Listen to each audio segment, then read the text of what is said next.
Hi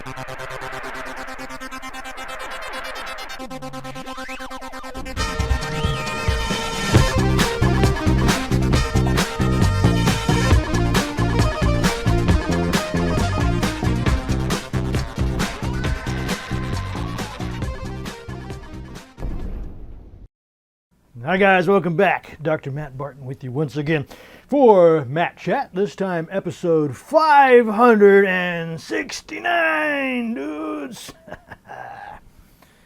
Okay, we got Retrograde Tom on. We're joined also by my assistant producer, Mat Bradley-Tschirgi, the other Matt of Matt Chat. And we'll be talking all about his retro gaming on Twitch. What is this streaming phenomenon all about? Why does he gravitate towards classic PC and adventure games? Probably because he's a cool guy. And we also talk about the challenges of playing a puzzle-heavy game live while interacting on a chat stream. We discuss adventure game design, some obscure retro titles, probably not going to be obscure to you. The appeal of niche streaming and the enduring legacy of classics like Gabriel Knight and other story-driven games. Let's have some big surprises waiting for you on the other side of this interview.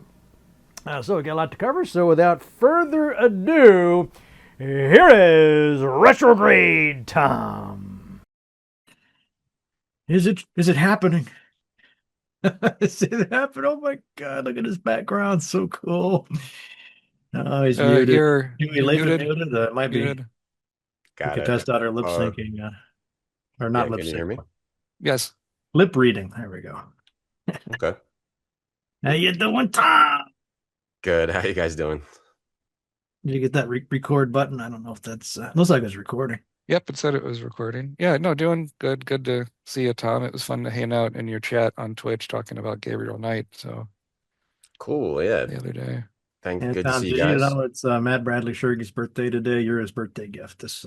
Oh God. Okay. Interesting. Usually don't want to surprise people with that, but I'm fine with that. If this is what you want for your gift, then I suppose. Okay. What could be better than hanging with friends, chatting about old games? I mean, that's what I want for my birthday. So let's get started. And I can only do an hour of this. I'll drop out, but the other Matt will keep on going depending on how much time you have. Probably about it. Yeah. I think we budgeted for about an hour, right? Is it? Okay, nice. Great. Although he does like 8-hour-long videos, so we might be here tomorrow at the same.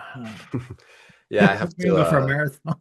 I got about an hour 15, hour and a half if we really have to go long. But yeah, whatever you guys can do. Great. Oh, you want me to start off, Matt, or you got? No, you can start. It's You're the birthday. You're the birthday. Oh, I guess my birthday boy. Jesus. Okay, let's go and do this. Right. So there is a lot of streamers out there on Twitch and YouTube and all these different platforms.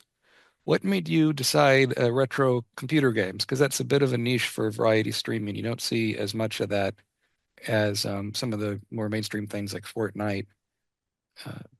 Whatever else the kids are playing, Roblox. Right. Chuck's Quest. Yeah.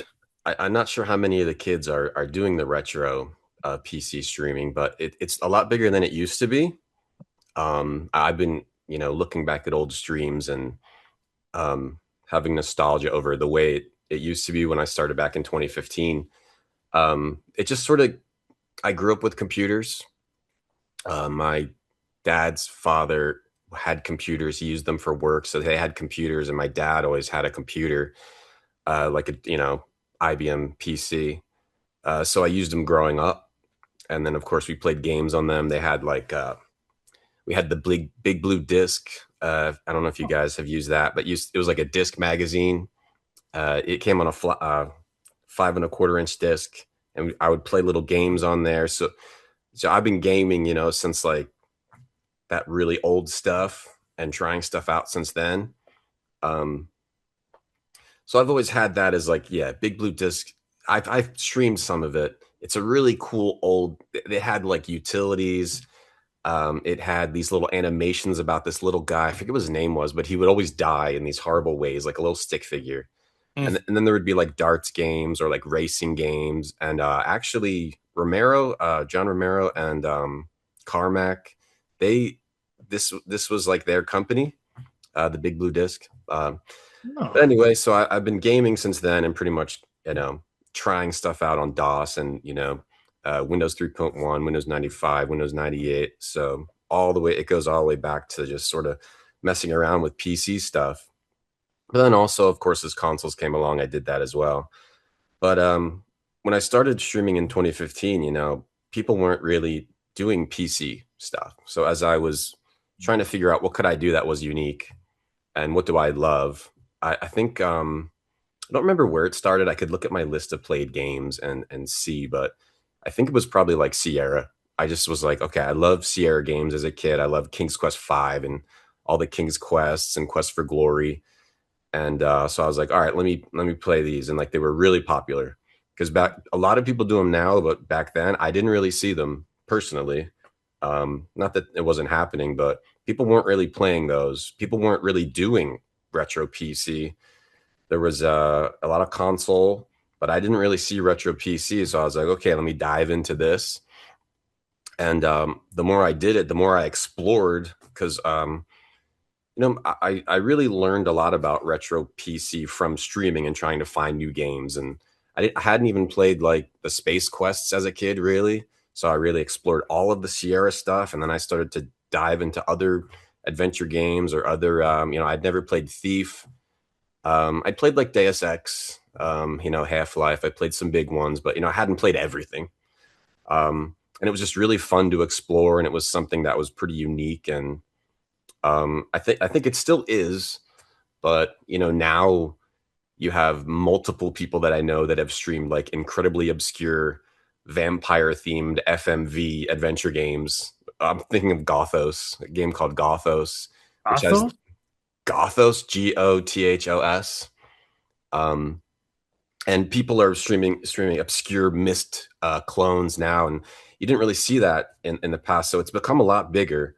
But it's still a pretty solid niche, and especially back in the late 2010s, it was extremely.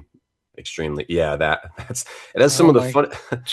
That's some of the funniest FMV, maybe the funniest FMV in any game.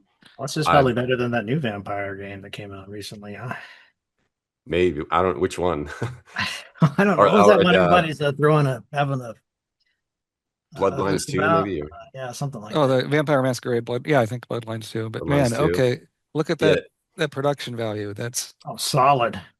It has like guys doing nunchuck moves. It's got it's got a lot. It has the most memorable moment is you go into this bar and it's vampires only bar and you try to fight somebody. And this bouncer just comes in. He goes, "Not in the bar," like in this vampire voice. And it's hilarious, but you have to play Gothos. Yeah, at least you know it's definitely not AI. All right. Yeah. Is it my turn? So no, you're still going. Yeah, that's Go ahead. Go ahead, Tom. Finish up. That's basically why PC. I mean, it's really interesting to me, and I think it's interesting to others too. Oh, absolutely. Yeah, I mean, I think my trajectory is kind of similar to yours. When I started on YouTube, I'm like, there's like 1,000 channels already about Nintendo games and Sega games and all this stuff, and I'm like, nobody's doing any PC, much less like Amiga, Commodore 64, that kind of stuff. So, right, you got to find your niche, Yeah, you really can't just do what you want. I mean, I've tried being like, oh, I'm going to rank SNES games. I'm going to play, whatever, Symphony of the Night, and it doesn't really work as well as the PC stuff. So, yeah, I hear you. I see you like these kind of games like this, right? I think you had. I think I saw Overclocked. Yeah, I was watching your Overclocked one a while ago. Yeah, I do like that. Yeah, there's those sort of wonky old adventure games that nobody's really heard of. And I've streamed Nibiru. I think I've streamed Nibiru. That was I think that's the one where it has a very weird puzzle where to get into a door you have to it's like a Nazi themed I think there's Nazis in that one. You have to put a swastika in the door. It's like, yeah. and it was like, oh my God, but I like how cool the box is on this. You got like a little book built into the box. Yeah, that's a pretty neat game. Yeah, I love that era. It seems to be like only that's even more obscure. That era of the late 2000s, early 2010s, wonky 3D still life. Yeah, still life is pretty cool. Jeez. Yeah, this is one of my Yeah. favorite. Yeah, I was like trying to find. I think I got box copies of most of the ones you've done. They have that era tends to have the funniest, strangest puzzles, like that one I mentioned earlier, or they'll have like because they try to be realistic, but then they still have some goofy, weird stuff in them. So they tend to be the funniest for me.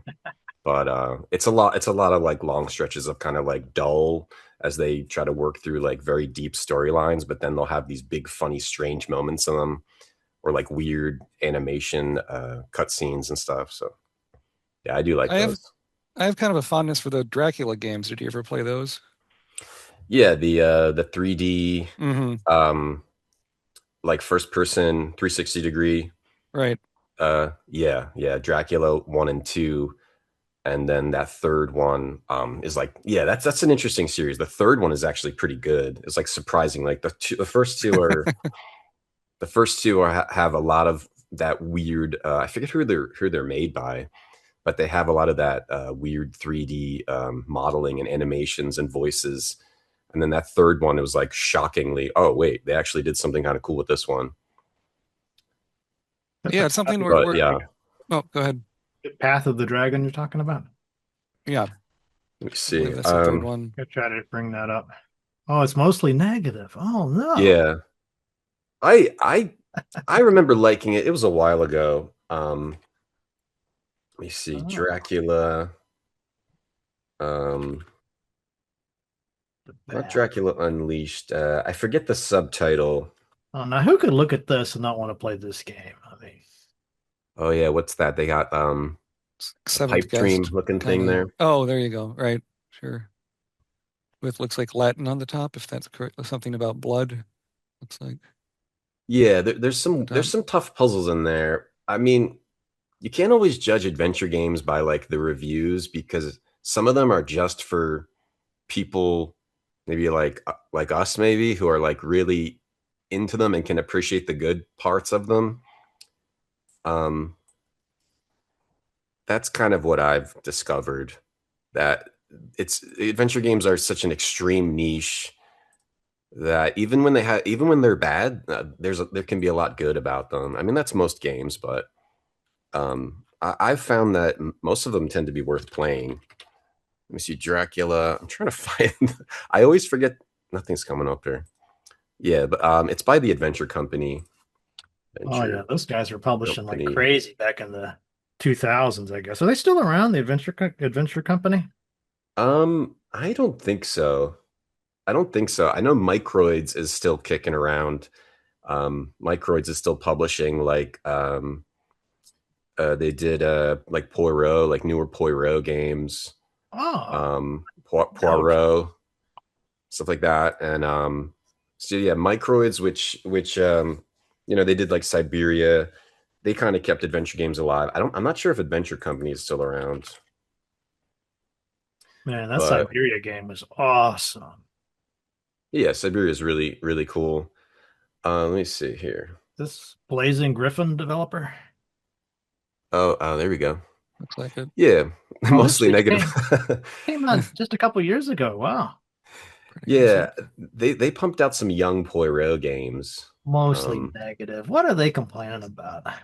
Well, if you like a Poirot, look on YouTube. There's an anime they did of Poirot teaming up with Marple Oh yeah, I forgot about that one.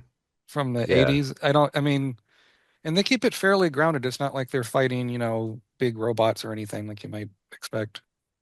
right, with the anime.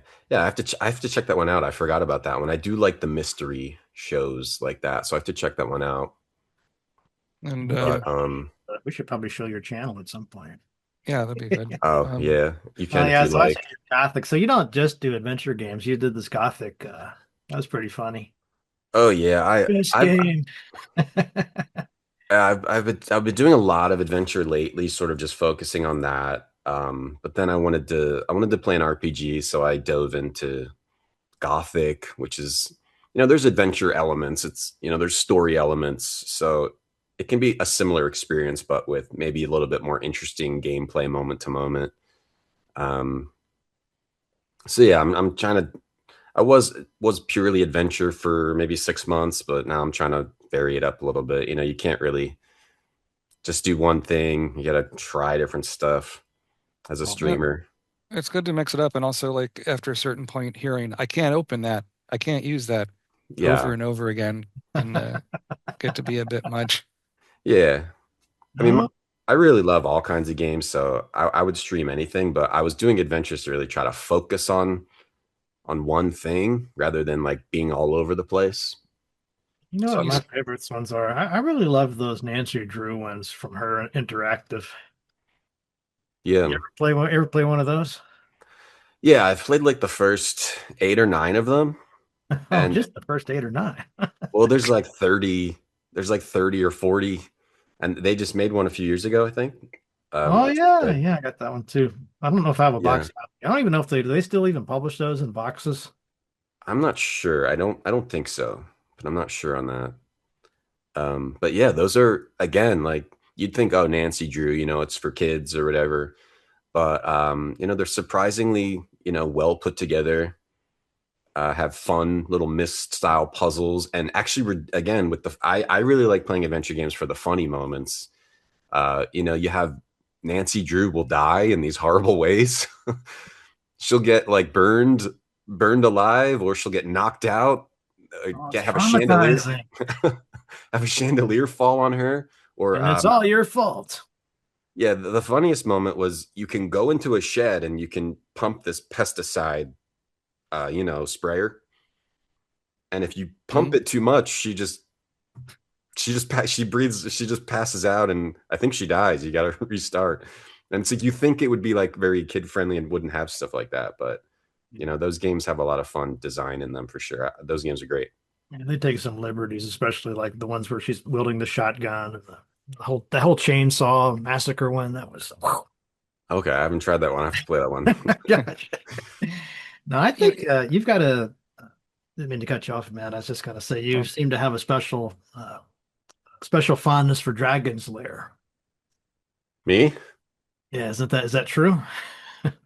Oh, not really. Why? No, I don't know. I just saw Dragon's Lair. Oh, okay. I tried those out. I had like a kid memory of like going to an arcade party as a kid Sure. and being being fascinated by Dragon's Lair in the arcade machine, and I always had a fond memory of it because of that.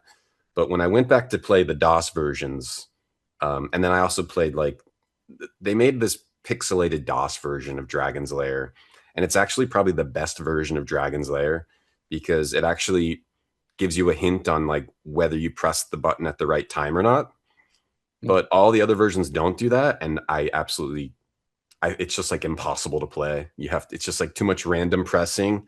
I like the cinematic nature, but without that like feedback, I actually decided I don't really like Dragon's Lair anymore. But there's other the- cool Dragon's Lair like games like Brain Dead 13. Brain Dead 13 is a really cool. It actually has like paths you can take, and you have to try to complete specific tasks to finish the game. I was like a Or goblin guy or something in that Brain Dead 13. My grandma had that for some reason. But this yeah, is so this DOS one, I think they split up yeah, Dragon's Lair across a few different games or something. yeah. I think they split up the game into the first one into 2 parts, So, and then there's a right. third one. Is I forget. I think 3 and 4 or two split up into 2 parts, but they added a new scene. I mean, one that's kind of like this is Game Boy Color has a version of Dragon's Lair Right. that's surprisingly impressive, but it is one of those like once you've seen one Dragon's Lair, but at the time, I mean, I cannot overstate how impressive that looked compared to everything else. Like I had to get on my knees to beg my dad to give me $1 to, waste a whole buck on a game, and then I died within zero point 0.5 seconds. And my Right. dad was like, "What a ripoff! You're not playing that again." So I just watch it loop over and over again, right? The demo scene with the music and Yeah, I mean, it was all that. fascinating to see that in the arcade, and we're like, "Oh my God, this is amazing!" But I remember there being more indication of what you could do in the game, but there really isn't. There really isn't any. At least in the DOS version I played, they have the one they transferred to like pixel art, and then they have the CD version, which is like the arcade version. And I could barely make any progress. Maybe I don't know how you did that in the arcade. There's a one that they had that worked with DVD players where you play with the remote, and that one is pretty laggy. Okay. And it's a frustrating game even in the best of versions.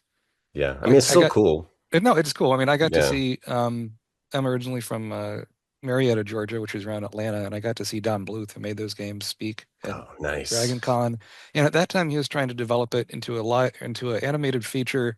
And the actor he wanted to cast as Dirk the Daring, guess who it would have been? Brad Pitt. Bruce Campbell. No, Bruce Campbell's a good guess. David Schwimmer. Well, that could work, a little bit. Kind of the goofiness. Yeah. USA had a cartoon of that show, of that game or something briefly. Oh, that's the season. Yeah. Friends, right. That could work. I mean, so when you've been streaming for a long time, and your equipment and stuff changes over time, but so do your computers and so forth.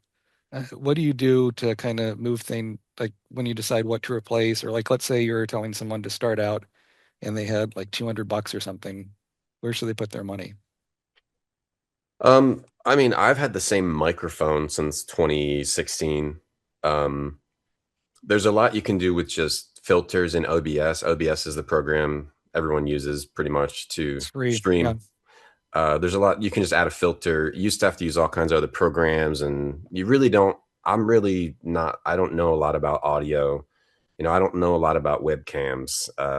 You don't really have to. I would say no, the bare minimum. There's plenty of tutorials online, but now you have to sort through a million of them. Just start with the basics. Just get if you have $200, then make sure you have a computer that can stream at least like NES games or something, or whatever you want to stream. You could probably need more than $200 for that. But assuming you have a computer, then just get like $50 to $100 microphone, or actually, I would start with whatever microphone you can find. So $20 microphone. I think I started with like a $20 headset mic, and I think I was using like a PS3i webcam that I had, from the PS3. Just start with whatever you could find. Don't spend that $200. Actually, I would. The cheapest thing. This is like a cheaper webcam, because my more expensive one that I had, like, they kept dying. So I was like, okay, I'm not even going to buy those anymore.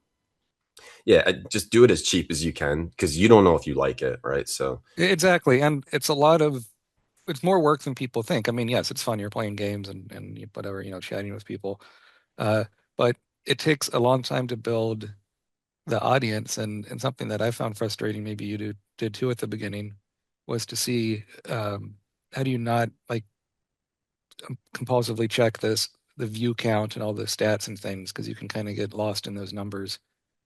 Yeah, there's a lot to I could probably say a lot about that, but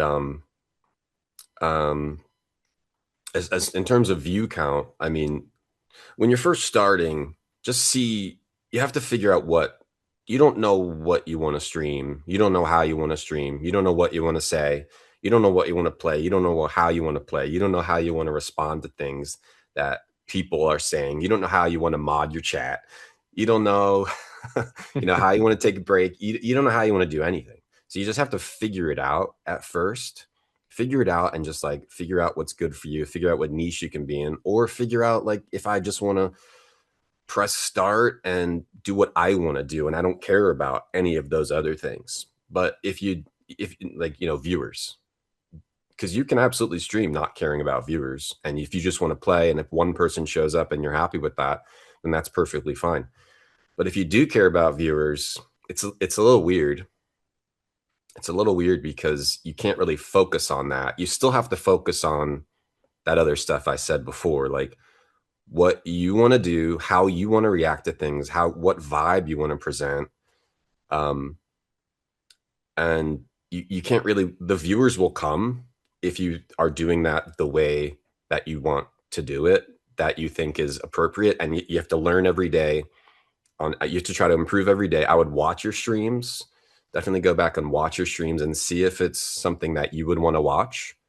Think about what you would want to watch, or think about and figure out what you want to do, and then try to just improve a little bit every day towards going towards that. You got to try new ideas.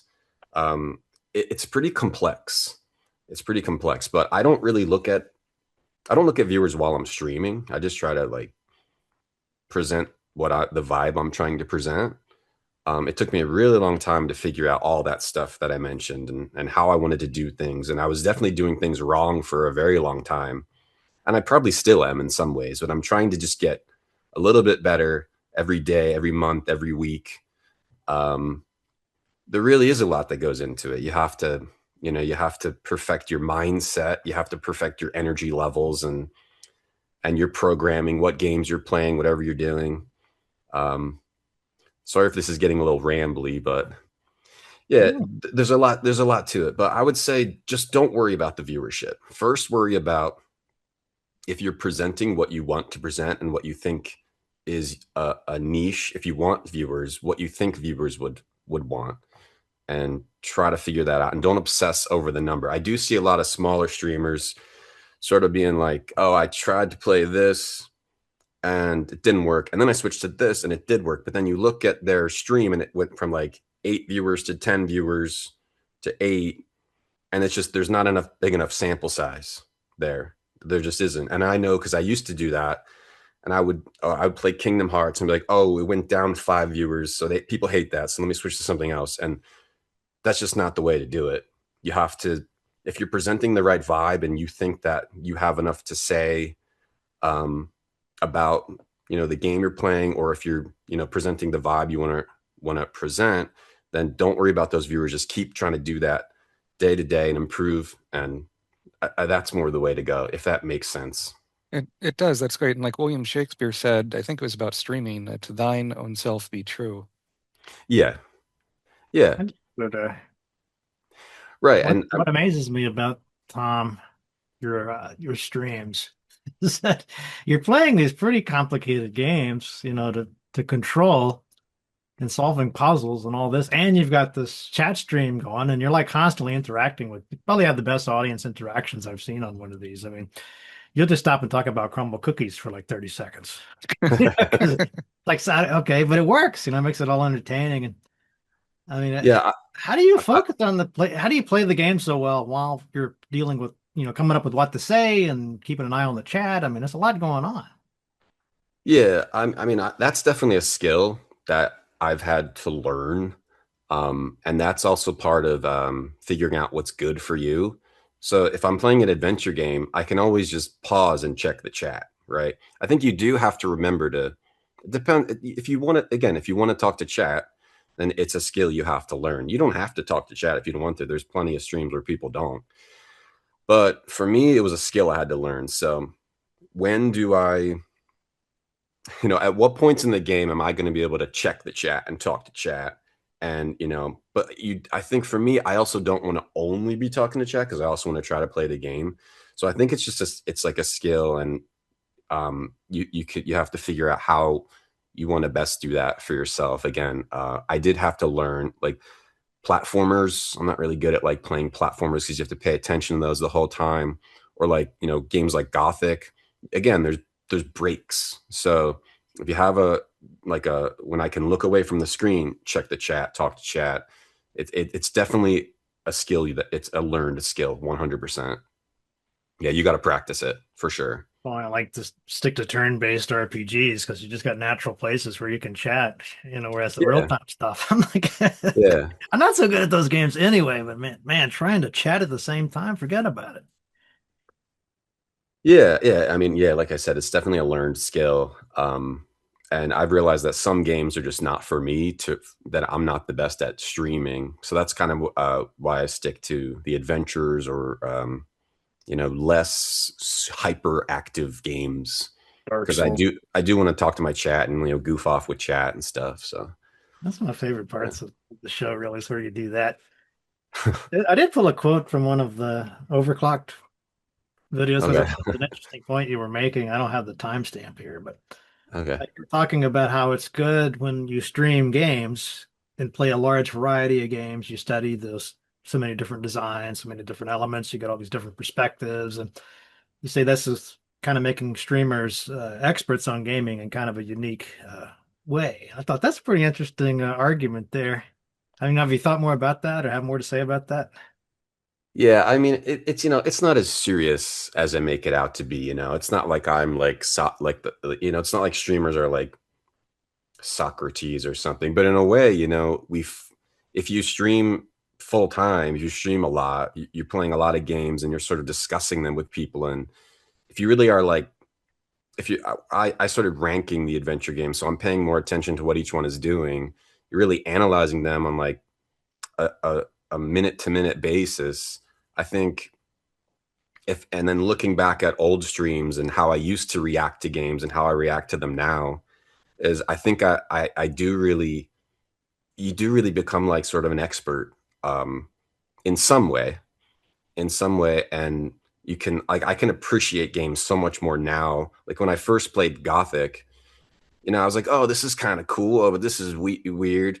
But looking at it now, I'm seeing how they do the questing and how they design the world and how they put this rock there, they put this path here, and I feel like I can just appreciate the good parts of things so much more than I used to be able to, just because I've played so many and I've seen like the levels of good and bad. And I think, yeah, I think you do sort of become an expert, even though it's just like, you're just playing games. I think if you're really trying to see, like, I think, games are like an art form, but not just those ones everyone says are an art form. It's like, every game is an art. Like, it's such a crazy thing to make a game and to put together the music and the design and the graphics, but mostly the design, like you could have a game that has no graphics and it could be the most fun game of all time because of the controls or because of how they place the enemies or the systems involved. I've played incremental games where you're literally just clicking on boxes, but the way the way you increase the numbers and the way you get new boxes to click on, it makes it very interesting and engaging and fun. So really, like, games are art because of the design, but then there's also all these other elements too. And when you see all the different, like, especially in adventure games where they have like the way they do puzzles is so varied. You see one game will, whenever you talk to this guy, this happens, or other games have heavy inventory puzzles and triggers for advancing the game. Like, it's really interesting to see all the different ways that people do design games. It's not just like, oh, that game's bad, that game's good. There's like such a wide variety of What's like this? in horse games. Okay. I And love some, this. This is go yeah. ahead. I didn't mean to do that. So yeah, that, So I even like guess, a game like yeah, this, there's lots to learn. yeah. I think you Um, can learn something from. Oh, sorry. Go ahead. no, you're good. No, you should stop me from rambling sometimes. Okay. Definitely. That's fine. Um, But yeah, yeah, you sort of become like a gaming philosopher, in a Well, I way, think you'd right? be a good game consultant, right? Or like I teach these game studies classes, and there's lots of young people that want to make games for a living, and I'm thinking about sharing this insight with them. Maybe if you stream games, especially games that you don't play all the time, you might really, when you sit down for that first interview, you'll have all this incredible stuff to say. Yeah. Yeah, yeah. I mean, you get it's like if you watch, 1,000 movies, you get a good perspective. You play 1,000 games, you should get a good perspective if you're paying attention and you're not just like, drunk or something. I don't know. even if you're, I Ah, don't know, Yeah, even if you're drunk. Well, even if yeah, you're drunk, you not, can sometimes learn something. But I don't know. But yeah, well, and anyhow, but with I have in 2005 I got a BFA in interactive design and game development from the Savannah College Art Design, and that was when game design degrees really first were in the U.S. outside of like Digipen, which was up in the one yeah. that feeds into Nintendo out of initially it was in Canada or something. Um, but Florida, I think, or or there might have been two of them. yeah, and they have a few campuses. Anyway, but like back then we would show off kind of old games to each other because I mean there is just not really much streaming at all going on back then. And I brought in Maniac Mansion. I hadn't really played it since I was a kid, and I mean, we're college students, but I forgot like the sex jokes where like Nurse Edna's like, "I'm going to tie you to the bed," and Yeah. like they're pretty harmless. But sometimes going back to these games you grew up with, there's jokes you don't get, or you might have, intense memories that flash back. Or like, oh, I played this with my grandpa or whatever it is. Oh yeah. Yeah. I was very scared of Nurse Edna. I didn't know what that meant. I was like, what is I still don't know what it means. I think she's gonna, I don't know. There's different yeah, they left it open to interpretation. But yeah, I remember being very scared by Maniac Mansion.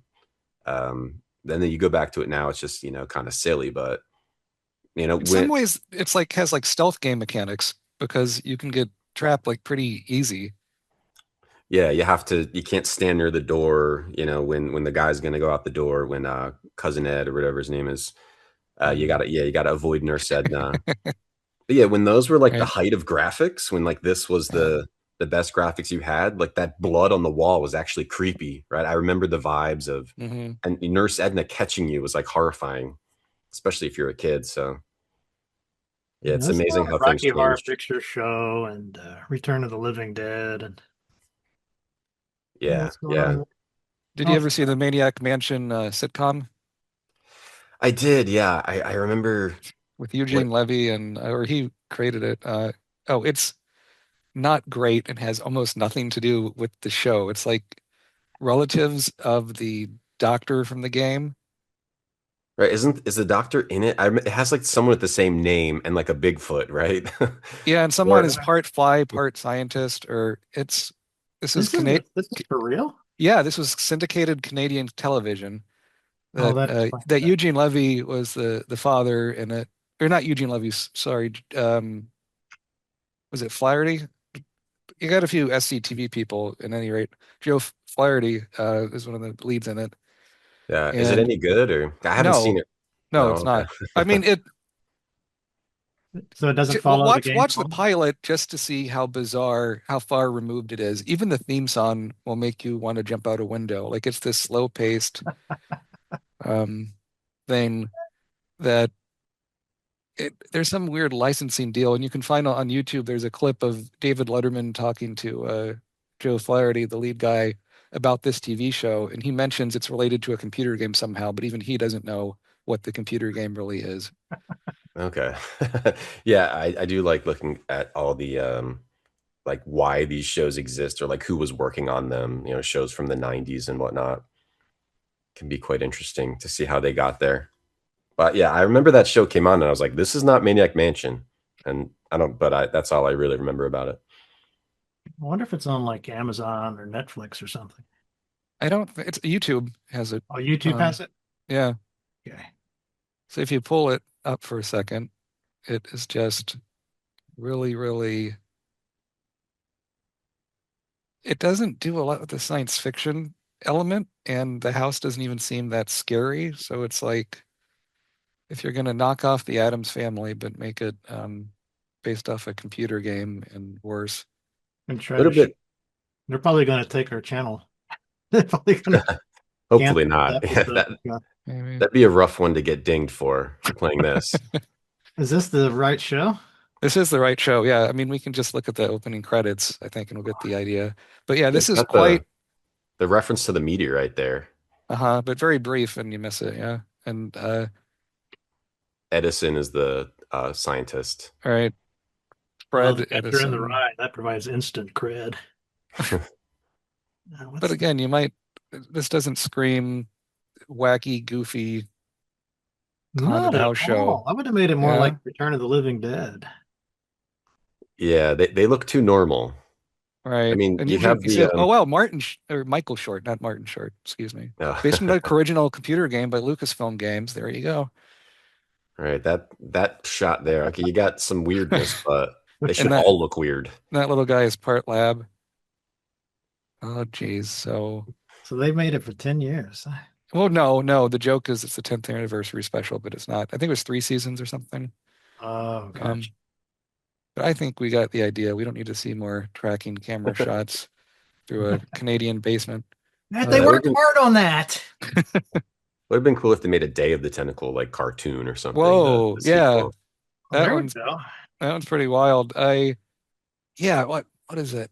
I was like 12 and my family didn't have a home computer, but our we just moved to Georgia for the DC area, and one of my neighbors did in our neighborhood, and his dad worked for IBM, so they had a 386 with a sound card, Oh, and that looked like pretty hot shit compared to my Nintendo and SNES back at home, and the games were a lot more varied, but especially Day of the Tentacle, that opening cutscene. oh yeah, It's practically yeah, a cartoon already. In yeah. fact, Chuck Jones was a consultant on it, and he tried to hire away some of the staff for his animation team because he was Hmm. so impressed with how the game looked. Oh, I Yeah, didn't the know that. animation of those LucasArts games is one of the things I love about them. Day of the Tentacle, Sam and Max, Full Throttle, even the Indiana Jones, Monkey Island, they all have amazing animation. And I love. especially individual animations that are just for one puzzle or something, where Yup, he's yep. got to, hit someone in the face with the whip and turn around and get a fez and run off. Those Yeah, Indiana I'm Jones I'm games are better than some of the movies. yeah, Yes. Did you play I'm the new always one? talking about that. Yeah. Did you play the Indiana Jones and the Great Circle? I didn't try that one yet. No. It's very good. It's a little weird that it's first person, but it's more like puzzly. And if you fire a gun, you almost die instantly because it attracts attention. Like it's very stealth focused. That's cool. I have to try that one out. I do Yeah, love Atlantis and even Crusade, the adventure games. Oh, both so good. I like Crusade. Yeah, I like going around the Nazi castle in Crusade. It feels a bit like an RPG. It's pretty weird. Like you have that overhead perspective that they use later in Monkey Island, where they're that little even the animation of that hamster. Look at that. Yeah, Jeez. I love unique animations, and LucasArts does so many of those. Um, yeah, I'm always saying weird stuff. Like I think last time I did it, like Broken Sword 1, it's like, oh, he's actually opening that trash can, and I'll always point out the unique animation. Oh, he bent over there. That's the only time you see that. Well, I like stuff like that. in the LucasArts Nice. games, unlike the early Sierra titles, use professional actors for the voiceover. And while King's Quest V has its charm, Yeah, um, or Space Quest 4, it's like, watch out, King Graham, a poisonous snake. Right. That yeah, Oh, gets that it's very grating very quickly. He's the Jar Jar Binks of the Sierra universe. yeah. And King Graham sounds like he's like yelling into the mic in a bathroom, He or probably is. yeah, right. I mean, it was 1990, but Hmm. uh, but yeah, like, Sierra got better. Sierra started using like more famous actors like Cam Clark and Jennifer Hale and later. But yeah, that first one, King's Quest 5, is a rough one. Yeah, definitely. But LucasArts, I don't think has any weird stuff like that from their epic era of the best adventure games ever. No, although when they licensed the Star Wars games out, I think one of my oddities, LucasArts didn't publish it. It was done by Software Toolworks or something. There's Star Wars chess. It's like battle Oh chess with Star yeah. Wars, and it's incredibly violent Oh with the nice. with the capture animations. Can you pull it up for a second? oh, which one is it? Star Wars chess. Star Wars chess. I mean, and Oh, it, yeah, we talked about this one before. right, and like early on with Lucas, most of the stuff was not Star Wars, but then after the Star Wars stuff sold well, that animation's not. I mean, that's not an on-model Boba Fett, Oh but no, R2. I used to love playing the battle chess for the animations. I would try to like see every single, king versus pawn, rook, bishop. I would try to see every single interaction. This looks good. I'd be into this. Oh, yeah, it's it's it's worth checking out. oh, It's not Anthony Daniels as C3PO, Oh, so you okay. can hear off-model C3PO because he returned for most of the video games. Nice. The Walmart Jeez. versions. Oh, there we go. Whoa. Nice. Hit him There you with the go. jetpack. There you got Luke Yeah, now you can just and pull it up. You used to have to play the game to see this. yeah. right. Oh, the Bolo. Oh. Oh, yeah, I that's mean that's amazing. I and love these that. the size of these graphics is pretty large for the pixels, right? Because the original Battle Chest was Yeah, these are big sprites. Big sprites. About Looks like that. some of it might have been rotoscoped or yeah, I mean this would have been I wanted this game as a kid, but the price for it in the Lucasfilm catalog was $69.99. Yeah, it was probably maybe a CD game, and Yes, right. you're paying a premium for those back then. Oh wow. Yeah, I'm pretty sure this came up when we had Becky on, didn't it, Matt? Yeah, the late Rebecca Heineman, she Mm. was one of the co-founders of Interplay, and she helped work on Battle Chess and Oh, Bard's Tale 3, all kinds of things. you guys have had amazing people on the show. I really need to go back, and I think I first heard about the show through Ken and Roberta Williams, being an adventure guy. And then recently I keep sharing the clip of Jane Jensen, who's like one of the best designers of all time, and Gabriel Knight, talking about the Gabriel Knight 4, how she pitched it and she wanted to make another Gabriel Knight. I've been sharing that in my stream a lot. Thanks for Um, that. Yeah, she's such a genius too. Jane yeah, Jensen. yeah, That's just so impressive, you know. Sometimes you meet people that you play their games and you're like, well, this person must be, incredibly intelligent, but they probably are, but they just don't.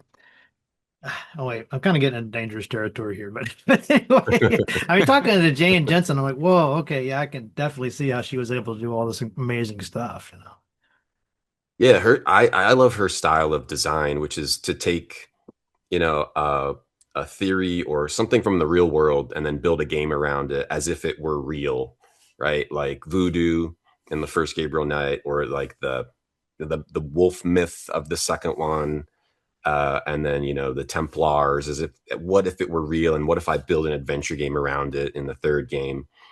And then I played Gray Matter, which is it involves the idea of like psychic power. That was an interesting one. I still need to try Mobius, and I think she has another one too. But yeah, I just love her style, and she gets unfairly maligned from the cat hair mustache in Gabriel Knight 3 puzzle. Often said to be the failure of adventure know. games when it's not. It's just a goofy puzzle. But There's so many worse puzzles than that. yeah, yeah. There I is, guess and you that one just seems to stand out for some reason. oh, but in one of the Space Quest games, there's something like on the first screen, if you don't get a shard of broken glass, then you need it like in one of the last puzzles. Like there's so many of those Yeah, this one wasn't there one the Sierra examples. Dancer. It's like a unicorn or bird or something. You have to be standing on a certain spot. And like how in the world would anybody know that? Yeah, King's Quest 4, after you leave the whale, you're on a little island. There's a little thing you got to pick up out of the sand, or else you're dead ended. Yeah, I don't mind that, but yeah, the cat mustache puzzles fine. Gabriel Knight 3 is a really awesome game, despite that. I like those puzzles. They're funny. And people just hear about that cat mustache thing, and then they probably haven't even played the game. They're just bashing the genre for that. Yeah, But you Yeah. brought up an interesting point a while ago about like when you were setting up these games, you had to set up an emulator, I guess, or figure out how to get a copy of it. I mean, there's a lot of legwork involved, and now it's just so easy. But what are some of the other sort of invisible things that the people don't see? They just see you with their stream. What's all the stuff going on behind the scenes for to get to that point? technical wise, I would say it still is not easy. It may have even gotten harder, as we're forced to upgrade to, Windows 10 and Windows 11. As we get further away from like the old, if you're trying to play Windows games, DOSBox is great. If it's a DOS game, DOSBox, you can pretty much figure out how to. It'll normally run by default, or you can tweak it and get it to work. But when Windows 3.1, kind of the same way, a little bit harder, but kind of the same way, because I guess it's like based on DOS or something. Honestly, I'm not exactly sure. But if you get into like Windows 95 and Windows 98, they are getting easier, because there's projects like EXO. EXO. You had EXO on the show, EXO DOS, but then they're trying to do like EXO for Windows, old Windows games. So there are people out there trying to make modern builds of 95 and 98 games, but those games don't run on your modern computer. You have to use a VM, or you have to have a 98, like a Windows 98 PC. But I think that's like probably more trouble than the VM stuff. So I use like a program called PCEM, which is really good, or 80 X80 or X86 box, which is a really good VM. I used to use virtual box VMs of, sometimes I'd run a game through a 95 one, a 98 one, and an XP one just to see where it would work. But yeah, the biggest problem would be, you get a game to work and then 2 hours into it, there's a bug that you could not foresee, even through testing. So it really, the biggest problem with that is like, trying to get the game to work, you're having a little problem you can't quite fix, or the game won't save, or the game just crashes at this one point. That can be tough. Sometimes it can be like hours of getting an old PC game set up and getting it to work. And then you get it to work and then, oh, I can't save the game. That happened with a game called Drowned God, which is an incredibly strange game with a very strange history. But it's like a myst-like involving like aliens, and it's a very strange history behind that game, which you can look it up. But yeah. That was an interesting era of the stream. Yeah, just getting Windows 95 and 98 games working, it's gotten easier, but it still can be pretty tough. And it was really hard at the time running those games on the native machines. Like you had all kinds of graphics cards and video driver issues. Exactly. That's why I don't really go for like the real hardware setup. You can use like real CDs you have and hook them into the VMs. But the real hardware setup can be just as much of a headache as a VM. But with a VM, you have like, you can switch between them or tweak them. And I found that to be easier personally. This was the PuzzWiz era where I was the puzzle wizard. Yeah, I like the hat. Yeah. It's a very silly era of the stream. How many Windows 3.5 games are there? That's surely the 3.1. I don't know. And the one looking up and playing today. Definitely hundreds. I mean, there's a lot. There's I don't know the exact number, but there was a lot of production in the 90s, right? Things moved so fast that there's hundreds, thousands. I'm not sure about Windows 3.1, but 95 and 98 thousands for sure, I would think. It seems like they were still doing DOS games at the same time, right? It was fairly easy to switch over to DOS and just play it that way. Yeah, sometimes they'd have compatibility with DOS too. And when you get lucky, if you're trying to set up like a game from 97, it actually has a DOS version. You can normally go for that. And it's like, okay, DOS box, this works. But yeah, sometimes you see that too. But as you get later into the 90s, you see a lot less of that. And you had some of those old compilations where it's like on a CD, it's 500 games, but they're all shareware. Or like a thing of 10 CDs, each one has a DOS game, but like these CDs are like 99% blank. Like we're going to put Ultima 6 on one CD or something, which like you can do that, but yeah. Why? Those are always fun to go through, like the 501 games, except probably all of them are bad. My favorite thing was like, used to get like with PC Gamer or something, you'd get like a full copy of Deus Ex with the magazine. Yes. Yeah, right. Or like X-Wing. That was amazing. X-Wing. Cool. X-Wing or TIE Fighter. I don't even have CD-ROMs on our computers anymore. Yeah, I don't. I know. I have a USB. The USB one, and you had all the different speeds of the CD drives, right? I think my first was a double speed, and then computers got so exponentially fast that you got to 12 speed, 52 speed, I think might have been. You can blame Myst. Yeah. Was it? Yeah, Myst was on one of the first CDs, right? Yeah, like 93. Seventh Guest and yeah, adventure games were like the cutting edge forever, Yeah, adventure game like Sierra was really pushing technology, and then you had Myst and Seventh Guest also doing it. That's why people forget, but Myst was the biggest selling game for a while until The Sims, I think. So adventure games used to be the big thing. People like I've been talking about that too, like what really caused adventure games to die, and I would say it's like they just became too hard for most people, I think, or they became too confusing. once the LucasArts era ended, because I played so many of these other ones, and a lot of them are so confusing and so messed up. You really have to be like into that, solving this puzzle that is almost impossible. But it was the biggest genre for a while, exploring Mist World or trying to do those puzzles in Seventh Guest. Even Seventh Guest has some puzzles you can't solve without a guide, I think. Like glob puzzle, or like, was it like the little Oh, slimes? I still have nightmares about that one. I think I was up for like 2 nights in a row trying to solve that.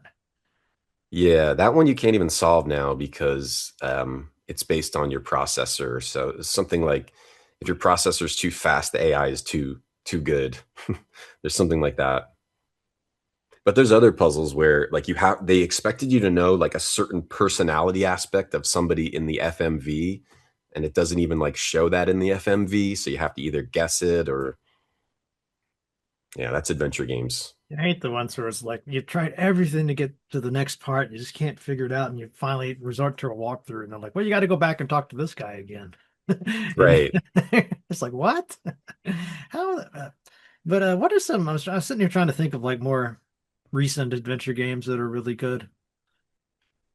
You probably have some, Recent ones. yeah, like the You know, last I couple years or so. I mean, I'm so caught in like the retro streaming thing. I haven't played some of the recent ones, but people say the Drifter is good. All the Wadget Eye games tend to be good. oh Yeah. yeah, Everyone keeps That's yelling right. Drifter at me. So I think people are liking the Drifter. oh, I think I've heard about this one. Yeah, overwhelmingly positive. Wow, Yeah. the fast And then yeah. thrill ride. There's one that's very strange called, I think, Dropsy the Clown. That's profoundly disturbing. Dropsy Yeah. the clown. I believe that's it.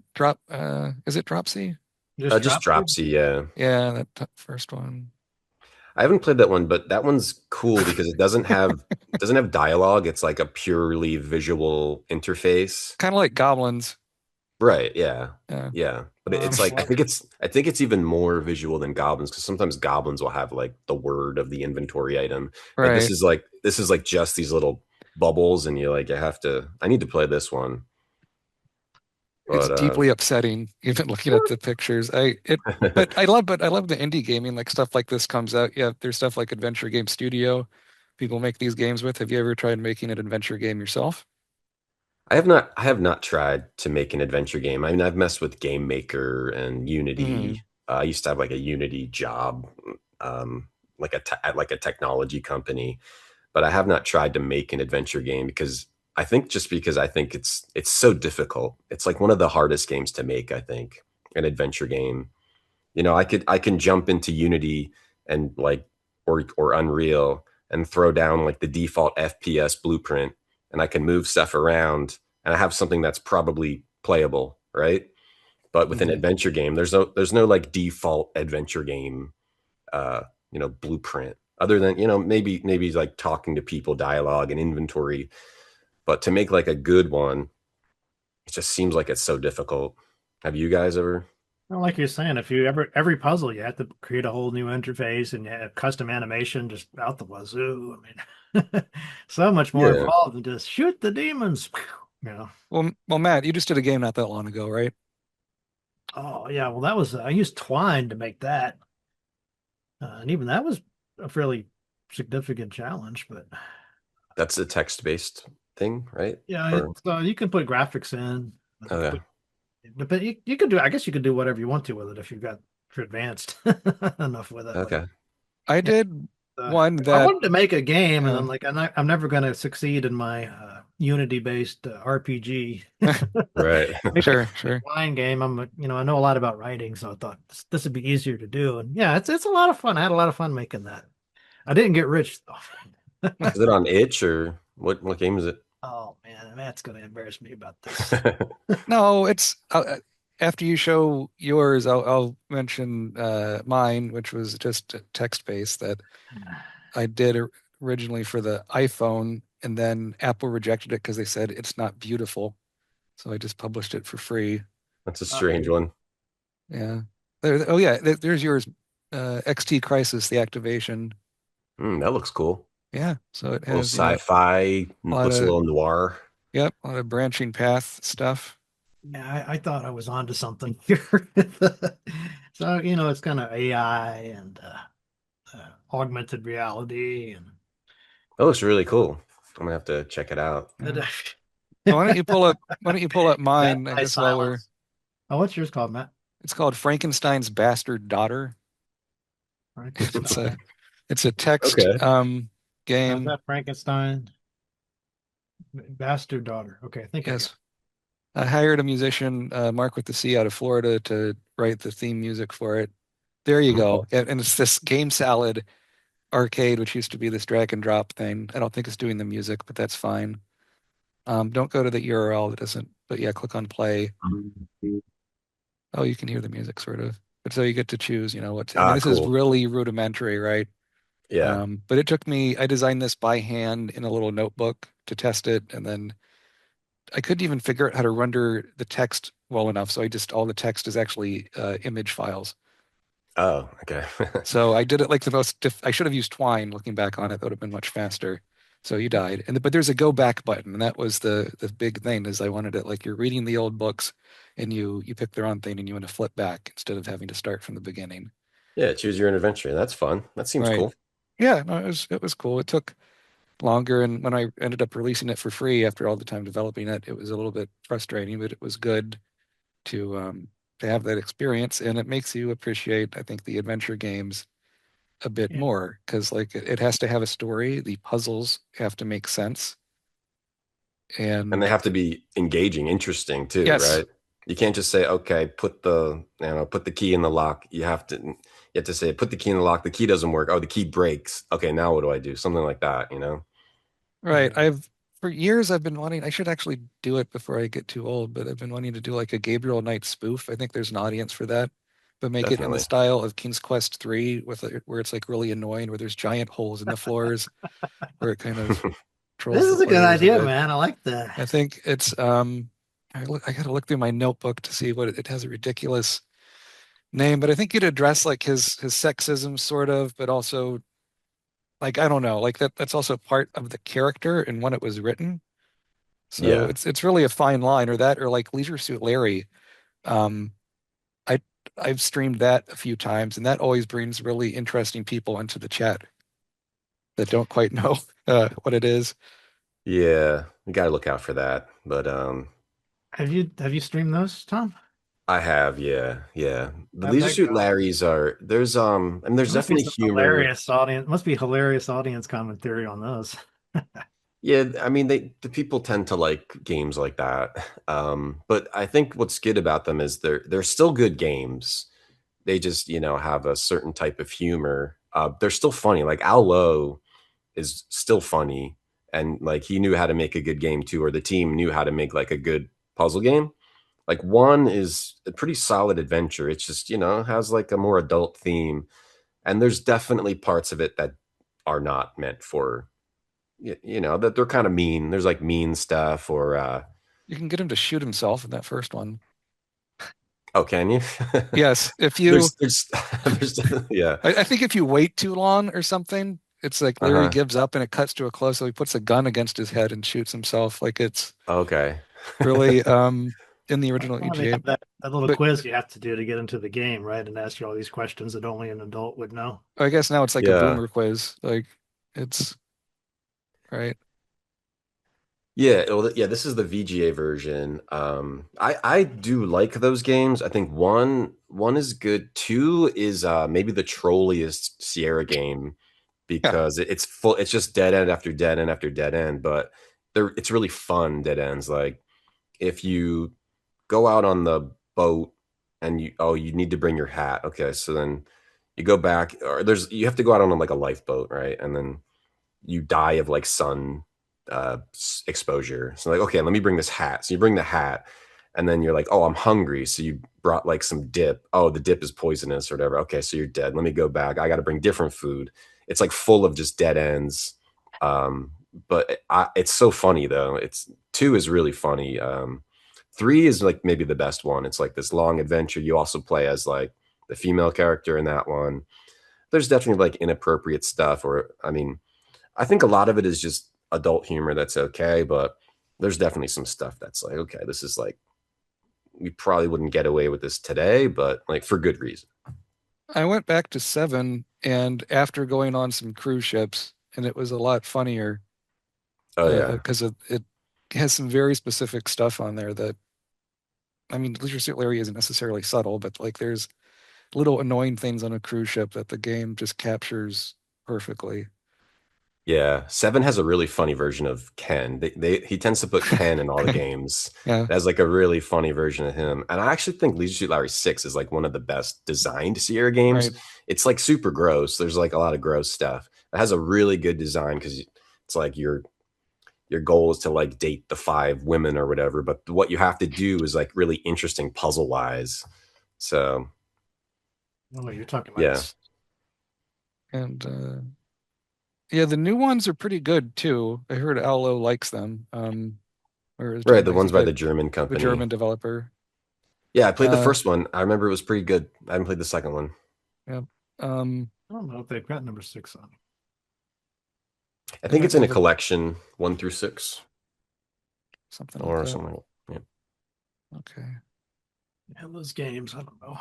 Oh, I have to get going back to work, but Matt, you can keep going. But Tom, good to see you, and Yeah, thanks yeah. for Yeah, Happy birthday, you Matt. too. my show. Oh, thank Yeah, you. happy birthday. Thank Have a you. good day. Yep. Yeah, Tom, I think we've covered a lot of stuff here. Was there something you still want to jump into? Um, uh, What's I about think your? I'm good. I mean, is there anything else you want to Well, I got a chat couple about little or? things people had asked me. See, I'm looking through these questions because we covered some of them already, but they were wondering about your yeah, who's your audience? People reliving is it people reliving childhood or younger viewers discovering these games for the first time? I think it's mostly older I thought people. that was a pretty good question. Yes, so go ahead. A lot of people tend to come in because they're like, okay, I know this game. But then I think with a lot of streamers, then it's a personality thing. So it doesn't really matter what you play. They just sort of like your sense of humor and they like to see things they've never seen. So I think it's a good mix of most of the new people come in because, they see the game. But then you get people that also hang around because they've never seen, Dragon lore or whatever, it's the Sierra games. So I think I'm not sure what the mix would be. It's really hard to know who's in your audience, but you sort of attract people that are the same sense of humor as you, and they make the same jokes. And yeah, I think it's not only just based on the game, but I don't really get a lot of young people because when you do, it's like your personality doesn't seem to mix with them. They're like 6'7", 6'7", whatever, and and you're That's like, true. okay, that's cool. And then like I think the younger kids tend to go for like the YouTube Robloxers or whatever. Mhm. But I definitely had some younger people around, but Is it's there mostly older. Yeah. mostly guys or what? I think it is Age range? mostly, but it's always nice to see, females around that you don't want to you want to be a stream for everyone. So Yeah, there are females around as well, which is good. There's plenty of female retro streamers as well. Um, these game studies classes will be really even mix. It's not yeah, definitely not an all guy thing. yeah, Uh, it's good. It has more of an appeal to everyone, as we go on. So. you ever get people telling you that? I get this all the time. People will say, man, I like just putting your channel on in the background. It's like, do other things. I find it comforting and relaxing. And I've had people tell me they used me to go to sleep at night. And like, what does that mean? I guess I need to be a little more exciting or something. No, I've had that before and was not sure what to think about it, but it's a good thing, If someone's enjoying what you're doing, then they can do whatever they want with it. Right? If they want to just have it on a TV on mute, if they want to use it to go to sleep, that means it's comforting and they'll rewind it when they wake up. Kind of cozy is you a know? word I've heard thrown around, but yeah. Yeah. I think it's good if you have something that someone wants to put on while they're playing another game or while they're doing homework or yeah, I've definitely had that. Yeah.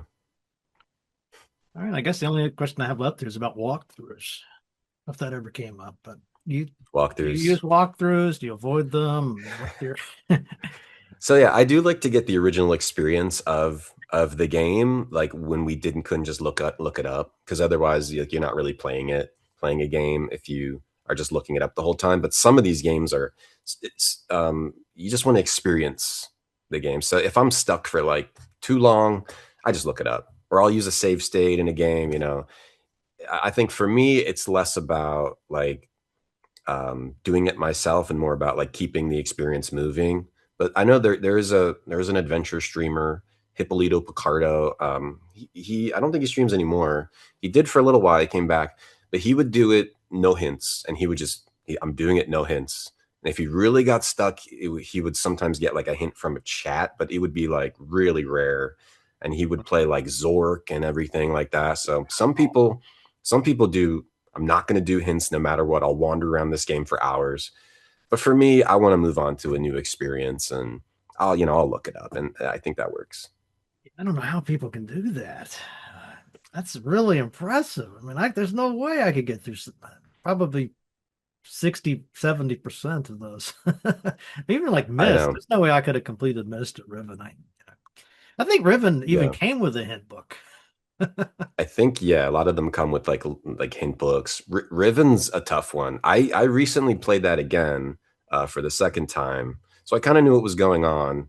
But I do like to push it a little bit. I don't want to just look it up right away. No. And when you get that like spark of like, oh, I figured it out, that's like a really fun experience, I think, to also have on the stream. But if it's like if there's nothing and I've been to every area, yeah, I want to play Mist 3, I'm gonna go on to the next one. Got one of those situations where you forgot to do something early in the game, and now it's like, yeah, what I'm talking about. The worst is when something really simple and you look stupid online to all your friends. Yeah, something well, like for me, I mean, not you. I mean, that's happened to me a ton. It'd be like, oh, I just didn't click here, or what was it the other day? It was something really silly. I just it's fun though. It's a fun, if you don't take that seriously, it can be a fun to be stuck and do something stupid. Yeah, I think I was playing Battle Brothers.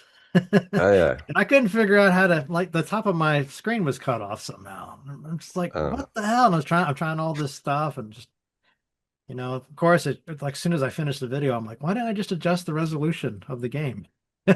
My brain was not working.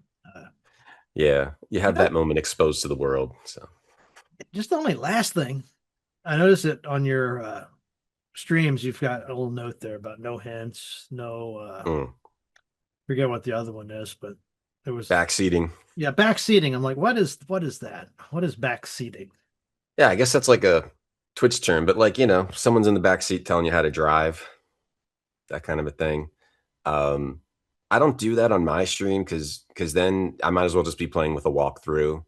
You don't want people, you want to preserve the pure experience, the pure gaming experience, right?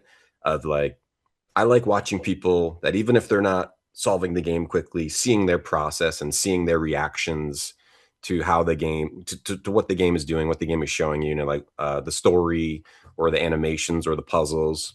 I like doing that. That's the experience I like to have. So if people are just telling you what's going to happen, telling you what to do, you don't really get that. And I think that's what I like. Some people will just say hints, all hints, whatever, and that's fine. But for me, I like seeing, the personality of the streamer react to the game. And that's what I like to do too. Even if you're stuck on the dumbest little, you just didn't click a box or whatever. Those can lead to some of the best moments on your stream, or for me on my stream.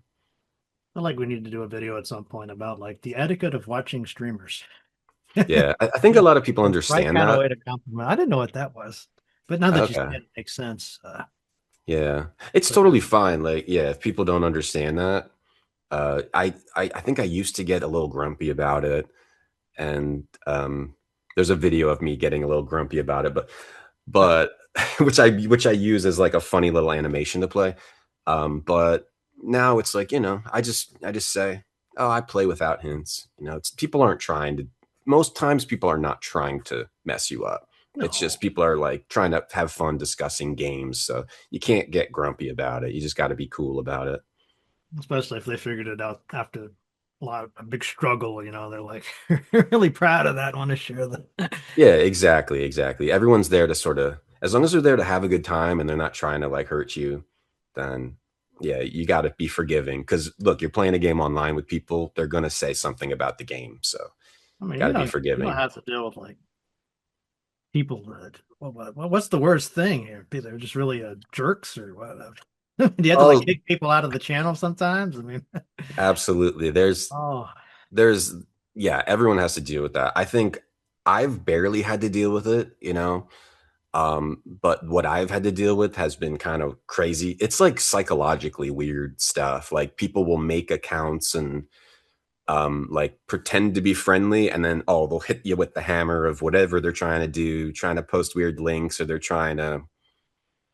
People are very psychologically strange if they've decided they don't like you online. There's some weird stuff. I mean, I'm used to it now, but learning that there's people that will go far out of their way just to disturb your retro stream, was a little weird at first. Yeah, it's weird. people have that kind of time on their hands. But Yeah. that's one Hey, thing. if they can get their frustrations out that way, then it doesn't really hurt me that much. I can just ban them. It's fine.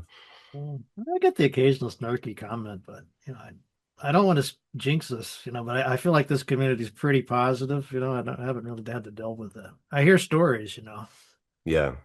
but Most people are cool. Most yeah. people actually are cool. You can't let the odd negative comment or the odd weird person or the odd, troll get to you. You just gotta, wipe it out and keep going on what you want to do. Because that'll destroy you if you get caught up in that. Seems like a pretty good stopping point to meet that. Yeah. Yeah. Get Well, out of here. thanks for having me. It was fun. Yeah, this is a Appreciate great it. time. I'll have to do this again. Sure. Yeah. Start making that game. We'll have you on. We can do the Yeah. developer roundtable. Day of the Tentacle 3, something like that. All right, Tom. I'm going to go back to watching your show. All right. Thanks, Matt. Appreciate it. Thank you. It's good to meet you. You too. All right. I'll talk to you later.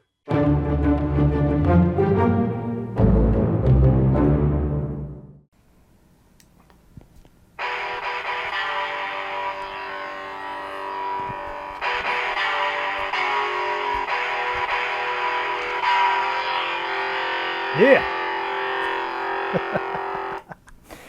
That's all for this week's episode. I hope you guys enjoyed that. Hopefully be back next week with some more content for you. Just remember, the content would not exist, the channel would not exist, the shirt would not exist, I would not exist, reality as we know it would not exist, and certainly not the rat-infested dungeons roaming around. Wait, the rats roaming around in those rat-infested dungeons. I feel like there's some rat redundancy there somewhere. But anyway, point being, none of it would exist without you. So please, if you like the channel, if you like the content, maybe if you don't like the channel, might be an even better reason to support the show. If you don't like something, then if you do like it, let's try that logic, see how that goes. But no matter what, please take a minute, of course, like the video, subscribe to it, and all that good stuff. But if you'll take a step further, go to that Patreon site or the YouTube memberships or any of that stuff and financially support the show with a couple dollars. We're still kind of in a big decline.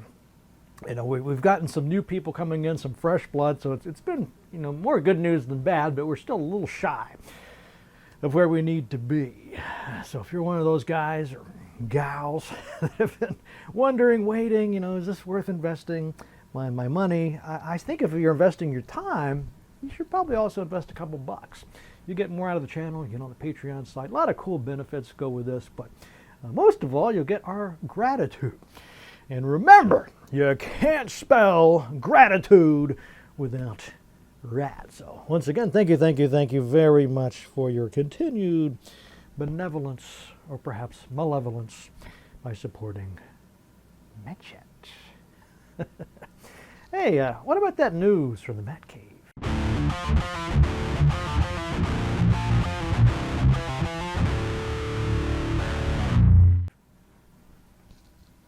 Oh, what about the news? I think my news is less biased than almost every other mainstream outlet. but probably because I just rely on you guys to provide the headlines. Case in point, Miko writes in about a little game, it's a new old school CRPG, looks awesome. It's called Legends of Amberland 3, The Crimson Tower. Man, I love that band, King Crimson, that courted the Crimson King. You ever heard that song?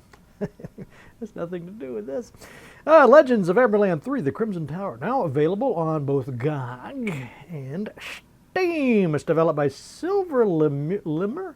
How do you say Lemur? I think it's lemur, right? It's like a little, not a type of giraffe? No, I know what it is. Anyway, the title continues the deliberately retro series inspired by classics like Might and Magic, hell yeah, and Wizardry, even better, featuring grid-based exploration, turn-based combat, and a 7-character party. Oh yes, not just 4. 4 is lame. 7 is better. The game wraps it up the current Amberland trilogy, offering another colorful, streamlined dungeon-crawling adventure for fans of classic RPG design. All right, next item by Boing Subchuck Ping. Boing Subchuck Ping. If you know that reference, you're a nerd. This is Subchuck bringing us an update on the dark fantasy RPG called Tainted Grail, which I cover here on the show. The Fall of Avalon. It's got a massive new update, version 1.20 on Steam and I assume other outlets. Patch introduces a number of balancing adjustments, gameplay improvements, bug fixes. The developers continue refinements. What else? Audio apparently has a big overhaul. I thought the audio was already quite good, so it might even sound better than before. The game's been getting strong reviews from players and is aiming to deliver a classic first-person RPG experience with a darker narrative twist. So I'm kind of bored with the dark stuff. I think if I see one more like, dark, it's so dark, your choices matter, I'm going to just pass on it. At this point, I'm just awash. Why do these things always come in like waves, So hopefully we'll get some more cheerful stuff soon. How about something with a nice tropical setting, some beaches, some place that would be fun to go on a vacation. I don't want to go to the dark Avalon or whatever the hell this place is. It's kind of where you want to escape from. Anyway, the game is pretty awesome, and this update would make it even better. But the big news item, oh boy, Miko once again. He's been playing the indie RPG Banquet for Fools. That's, of course, our friends Joe and Hannah and Joseph, does he go by Joe? I don't remember. So we just call him Joseph. Hannah and Joseph Games. This game is out of early access. Didn't take that long, but long enough for those of us that have been chomping at the bit. Chomping at the 8-bit. Or is it 16-bit? Anyway, this game is a party-based isometric action RPG set on the mysterious island of Invamona, where players lead a group of guards investigating the disappearance of a village. The title has drawn attention for its uncompromising old-school design philosophy. I think uncompromising is a nice way to put it. That emphasizes player note-taking, rather than modern question markers or heavy hand-holding. Oh boy, it's going to be painful, isn't it? It's being described as The Dark Crystal meets The Hobbit. That's pretty fun. The Dark Crystal, good movie. The Hobbit, good movie. I think it was based on a book. I wonder which Hobbit. Are we talking about the old cartoon or the new movies that are like 3 movies for the price of 1 book? But anyway, you picked this up for $16.99 on Steam and GOG. It's currently 15% off. I don't think that's going to last too long. So if you've been thinking about waiting, wait no longer. All right, I think that's it for the news. Now, I don't have an ale of the week per se, but I got something adjacent. Everybody's using that phrase adjacent, ale adjacent, Mat Chat adjacent. You know, what does that even mean? Like side next to something? This could sit next to a beer, I guess. What the hell is this? It's a sparkling hop tea. You can see that. Got this from the Gopher Bargain Center. Pretty interesting place. They sell a lot of food as past, not its expiration date. Well, sometimes. But they sell a lot of food that's past its best buy date. So it's still technically safe to eat. It's just past that date, and thus you get this for $1 instead of $5 or $6. And you know, they say as long as the can ain't swole, the food is whole. Yeah. So I thought this was kind of interesting. It's a hop tea. Now I've had a hop kombucha before that was delicious. So I wonder if this might be similar to that. Although this is 0 calorie, never a good sign. And it's made with hibiscus. Mile High Hibiscus 1. Yes, made with hibiscus. I don't even know what the hell a hibiscus is. Hibiscus. Sounds like a medical condition. Oh, doctor, yes, I'm suffering from a terrible hibiscus. You know, it's right up in the... Okay. What else we have here? Tea brewed like craft beer, as opposed to craft macaroni. Tart, refreshing, and oh so crushable. Crushable? You know, I never thought of tea as being crushable. Brewed exactly 1 mile above sea level. Oh, thank God for that. We brought a special Colorado flair to the tropical tea. With juicy tartness and berry-forward notes, this drink is your passport to refreshment. Ooh. My passport to refreshment, and it was only $1 from Gopher's Bargain Center. Ooh. Made with carbonated water, organic hibiscus petals, and most importantly for my purposes, hops. We've got in very tiny, tiny print, oh my God, cashmere and lemon drop hops. So I'm not going to pour this in the horn because I don't know. I have no clue what this is going to taste like. I don't want to contaminate the rather excellent drinking horn. Did I do my horn wave? I don't know if I did my horn wave. And I got too excited about the t-shirt. And that's all. Well, you get the idea. Sorry if you're doing that out of order. I know that will greatly disturb many of you. You might lose sleep over that because, you know, Mat Chat is the ultimate cozy YouTube channel. Where was I? Oh, yes. Hop black, hop tea. Woo, it's purple. It's purple. Oh, God. It is very, looks like a carbonated version of Pepto-Bismol. Oh, but it smells. It smells quite lovely. And I can definitely smell the hoppiness in that. Oh, it smells really good. Don't know if I'd want to drink it, but it sounds... yeah, it smells pretty good. Give you a chance if you can see that really nice carbonation on that. Kind of, you know, it's carbonated water, so I mean, we're not getting too excited about head or anything, but, you know, it's bubbly. Shall we?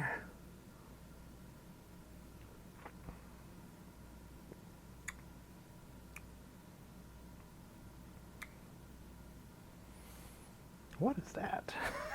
I gotta...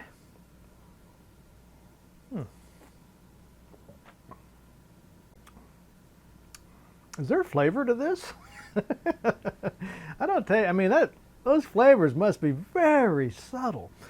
I mean, it just tastes like carbonated water, like a club soda. It smells good, but the smell was not translating into the flavor. I'll try it again. Yeah, a little bit of a kind of a, I don't know, kind of a blueberry-like taste, I guess. Very, very subtle. You know, I don't even know if you'd really notice this. You know, if you just had some club soda and you had some bitters, you kind of sprinkle those. You know, it's kind of what this tastes like to me. It's not bad. You know, sometimes a club soda by itself can have a little bit of an unpleasant taste to it, but this tastes just kind of neutral, just kind of like water with some bubbles. Yeah. So if you like a water, if you really had your heart set on water that smells kind of hoppy and is purple, I think you found your beverage right there. Oh boy, have you ever found your beverage? I'm gonna try to rate that. You only paid $1 for it. I think I know why. All right, I got a quotation here for you, but I wanted to mention something first. Robbie Sambat, who's the wonderful painter behind this book here, he really captured my incredible biceps in this book cover. Anyway, that guy is also a very talented musician, and he's just cut his first full-length album. And you can buy said album for $12.50 via something called Banquet. So I'll be putting a link to that. The album is called Black Season, and the song, I'll play during the end credits instead of the usual Matt Chat outro music, is called Round 'em Up. It's not Roundup. That's something we used to kill weeds. It's probably illegal now. So hold on to what you got left because it could be valuable. This is Round 'em Up. We'll be playing that after the credits. But we need to do the quotation. All right.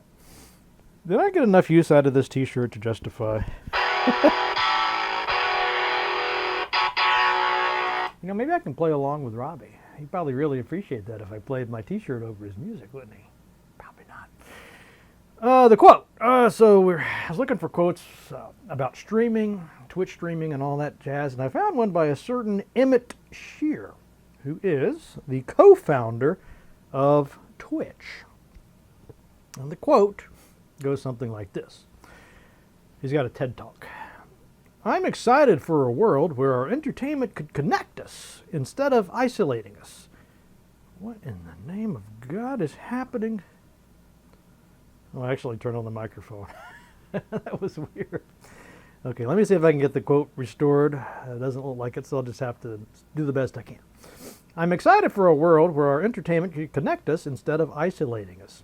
A world where we can bond with each other over our shared interest and create real strong communities.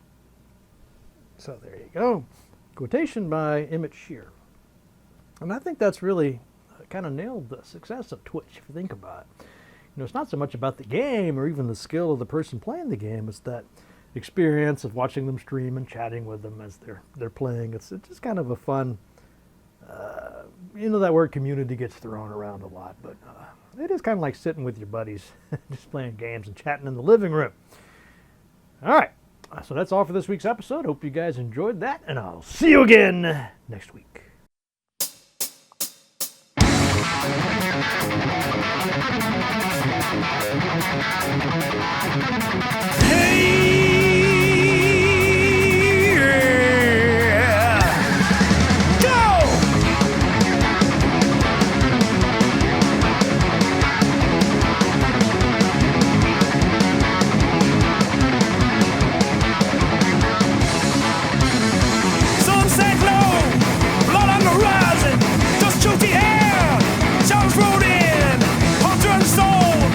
Memories burning, tell me the mercy.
Aren't you going to search me?